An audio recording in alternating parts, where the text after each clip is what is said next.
They buried me in the water and I came out new. Now I'm baptized in blue.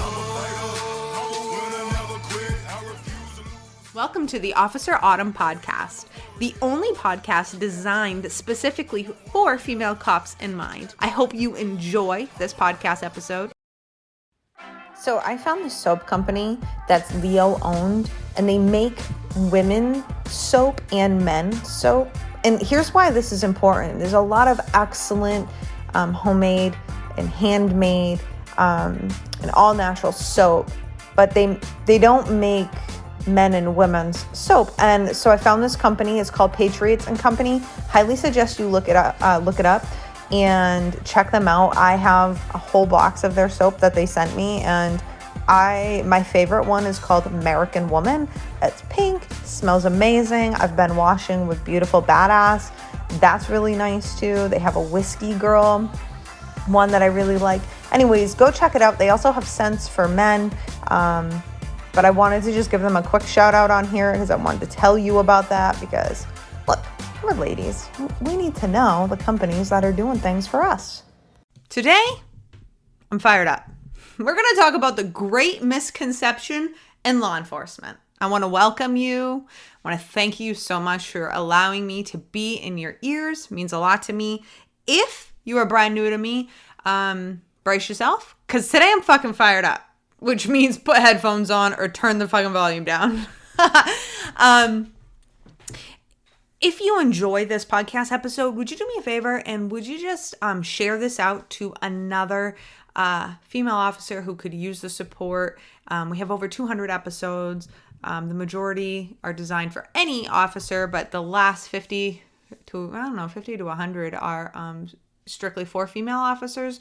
We're one of the first podcast episode ever designed for female cops, which makes me pretty excited. So share this out. I really appreciate it. Okay, so let's talk about the Great Misconception. Okay, I'm talking about the idea that law enforcement provides you all of the training that you need. So if you have listened to my previous podcast, I was just talking about like FTO and like what that's all about. And it really got me fucking thinking, okay? We as humans think, because we do not know, we think that our jobs, whether we're in law enforcement or any other career, but we think that they're going to provide us with all of the training that we possibly need. Now, I cannot speak for the military because maybe you are in the military or prior military and you're like, girl, it does. Fucking bravo. The military, as you know, per usual, has got something fucking up on us. They're doing it right. But I just want to say for the majority of careers that I know of, your job actually doesn't prepare you. It doesn't, okay, check that. Prepare you, I think it does. I do think that law enforcement, the academy and FTO will prepare you to go out into the field. I do agree with that. So prepare is not the right word, but it absolutely does not give you the tools nor the opportunity to be the best fucking officer you can possibly be. It just absolutely doesn't do that. Does not give you that opportunity. And I think that law enforcement officers are doing themselves a massive disservice by thinking, I'm going to go to the academy. I'm going to be the best officer in the academy. I'm going to be in the top of my class. Bravo. Wonderful. Nobody gives a fuck. That's on the real. That's on the real. Because literally, nobody cares. You want to do a good job for you. But I'm going to tell you what you really want to be doing in the academy. Pass all your shit. Make fucking connections. Make connections, because I'm going to tell you what's going to help you is that make connections with your cadre or your instructors and make connections with your classmates. You should care more about those fucking relationships than you do about being, top of your class, because nobody cares. I was in the top half of my class. I did not study.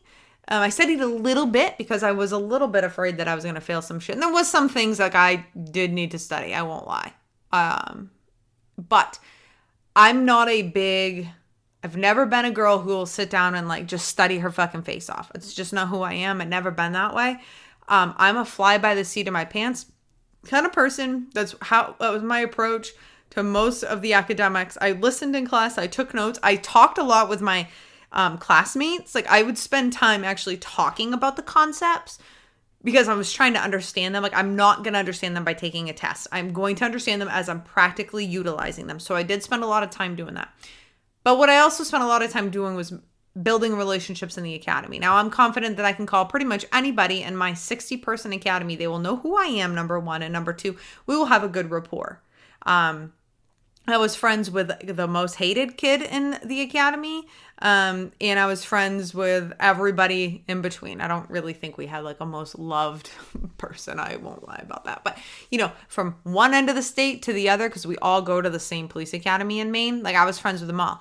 And my cadre. And that fucking served me. It serves me to this day. And, it was a bunch of haters that I have a very big fan club of haters. Like it's very big. And there's like a fake profiles of me and stuff like that. And what's been cool is like people in my academy, my cadre, like they fucking stick up for me. And it's because I built rapport with them. I wasn't just another fucking face with my nose down in my books and I was like just trying to be, the best that way. No, I was trying to make relationships and I'm completely digressing, but what needed to come out came out. So take that fucking advice because it's golden advice. Pass the classes, do what you need to do. But, I was the third in my class for defensive tactics. Fuck yeah. I was like pumped. I'm pumped about that. That meant a lot to me, but nobody cares. Like seriously, you're standing in your class. It never came up in my police department. Now I'm not saying like, I don't know, to each police department might be different, but I can tell you in Maine, nobody gives a fuck. So, okay, now I'm digressing. Let's get back to the misconception. The misconception is that the academy is going to prepare you and your agency is going to, not prepare you, I need to stop using that word, set you up to be the best officer possible. It is not. It is going to set you up to be an officer, to go out on the road. Now, it doesn't even mean that you're going to be set up for success. It just means like you are now dangerous enough. You're fucking dangerous. Coming out of the police academy, coming out of FTO, you are dangerous. You know nothing about being a cop. Nothing. And it is scary. It is legitimately scary. And it's scary when you're a cop who knows. I didn't know. Oh my God, there was so much shit that I got into. So much stupid. I was so fucking stupid. Okay? So I was so stupid. But listen, let me tell you this, okay? As you work the road and you become a little bit more of a senior officer, you start to understand, fuck, I really did that stuff. And then it really sinks in when you see new officers because new officers don't know how to talk to people. Listen, go and train. Train. Pay and invest in yourself. Don't be that stingy motherfucker who is waiting for your agency to pay for everything. Obviously, apply. See if they'll reimburse. See if they'll pay. Go to everything you can possibly go to. Abso-fucking-lutely. But don't think for a second, number one, that they're just going to send you to places, send you to trainings. They will not. Okay? I mean, sometimes, listen, there was some trainings I got voluntold to go to. Like, I became a RAD instructor, a rape, aggression, and defense instructor by my second agency, and I fucking didn't know that I wanted that. My deputy chief was like, Clifford, you're going. I'm like, okay, chief, I'm going. So I went. And it was great experience. My partner and I, we taught a lot of women's self-defense classes together. And it was a really great PR move for the agency. And it was a great situation. But that was like, it was just rare that would happen. Like I became very aggressive about the trainings I wanted to go to. For me, I was really big into interdiction. My husband, who at the time was my boyfriend, we worked for 2 different police departments. And just so we're clear, because apparently there has been some confusion. He and I never dated in the police academy. We simply met in the police academy. I was in another relationship for a little while in the academy. He was in another relationship, and we were legitimate friends. Like it was nothing. We just built a friendship for 6 months. I had no idea that we were going to end up dating or anything like that. We hung out. We ended up dating. A month later was the first time, month after graduating the police academy was the first time we ever saw each other outside of the academy. But so people who think that I'm a hypocrite, I just want to put that in there. I'm not. When I tell you not to sleep with people at your agency, it's not because it's really like if you're working in a small agency, like you don't want to get a fucking reputation. That's all it is. I mean, if you want to, then fucking do it. I'm just giving you advice. You don't got to follow it. If it triggers you, ask yourself why that triggers you. Has nothing to do with me. Has everything to do with you. Okay.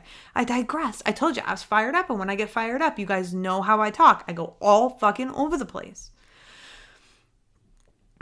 So my husband and I, we did a lot of trainings together, which was really cool. And but like we had to put in all the time. And we focused a lot on interdiction. Both of us did. We loved it. And it was fun. And we talk about it all the time. And it was really cool. It was a really cool time in both of our careers. And we had a lot in common. But we were very aggressive about that kind of training. And I just want to say, like, you need to be too. And if you get denied, then go and pay on your own because it's worth it. You're worth it. You have to ask yourself, like, am I worth it? And the answer is always yes. You're always worth it. You're always worth the training. Now, your girl puts out a lot of training. I'd love to have you come into the She's an Asset Mastermind. I'd love for you to come and to take some of my trainings, but you don't have to. Go take anybody else's trainings you want to take. But train, because the misconception is that, once you become a cop, you're going to be so trained and you're going to know all these things, and you fucking don't. You don't. And the moment you think that you know everything, you're fucked. I'm still learning and being coached. I have a coach right now. I mean, I've spent thousands and thousands and thousands in my own personal development, even after, I got injured on the job. Because I know that once I stop learning, I stop growing. And when we stop growing, we do not plateau. We contract. We shrink. Okay? It's either expansion or contraction. And you need to ask yourself what kind of person you want to be. It's very important. This is big. So, do not rely on your agency. Do not rely on your police department. Do not think for a fucking second that you're coming in this career and you're going to be so well trained. Wrong. You got to do it. Take it upon yourself. Get out there. Do big things. You can do it. You have a lot to offer. And you can do it. Okay? And don't think like you're too good to be trained either, because that's a bunch of bullshit too.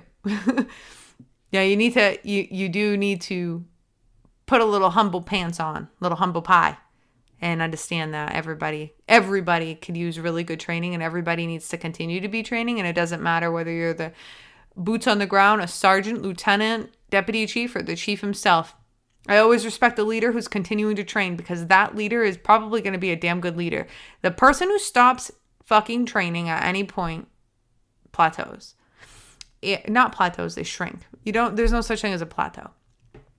In my personal opinion, when it comes to personal development, it's just you're either expanding or you're contracting. And I'm going to tell you right now, contracting doesn't feel good. It feels bad. And you don't want to be that. So train, invest in yourself. You can do this. If you need anything, let me know. I got a bunch of free resources. In the show notes, we got the Tactical Confidence. Go take that. It's training on shooting, combatives, and your mindset. It's fucking great. It's free. I've got some resources for women going into the academy, and I got free resources for women who want to, learn to be squared away. I've got a 5-part street ready training that will teach you how to be, get your shit squared away and your mindset. It's $27. It's a great training. I mean, it should be over 100. Hands down. But, so I'm making training very accessible to you, because I believe in this so much. And because I've spent thousands and thousands and thousands, I understand that sometimes we don't all have that amount of money. But that doesn't mean that we shouldn't have training, right? Right. Train. I love you. Bye.